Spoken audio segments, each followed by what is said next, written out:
Έριξε στο παραμύθι σαν να ήμουν φουτορνήθι. Ότι ο Βοσκός, δηλαδή η κυβέρνηση, φώναζε Λύκος, Λύκος, αλλά ο Λύκος δεν ερχόταν. Και τιμάσισα μαστίχα και χασά ό,τι κι αν είχα. Ίσως γιατί δεν υπήρχε και ο Βοσκός έλεγε ψέματα ή εκτιμούσε ασφαλμένα την κατάσταση. Και τα μου πεσού πάσε, όλο θα και θα, σπάσε βρε παράμυθα.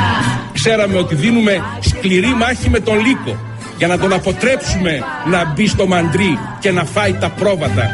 Ως εδώ και μη παρέκει, πάω να βρω καινούριο στέκι. Ο ΣΥΡΙΖΑ δεν έχει σαπίσει, δεν συμβιβάζεται, δεν προδίδει κανέναν. Δεν περνάνε αυτά σε μένα, ούτε και μετράς κομμένα. Ο Λύκος δεν μπήκε στο μαντρί και δεν έφαγε τα πρόβατα. Οι πολίτες όμως νόμισαν ότι ο Βοσκός τους καλούσε σε ψεύτικο συναγερμό. Ας τα κόλπα ρε Βαγγέλα, κόφτω καν την καραμέλα. Και το τραγικό είναι ότι το καταφέραμε. Σπάσε βρε παράμυθα.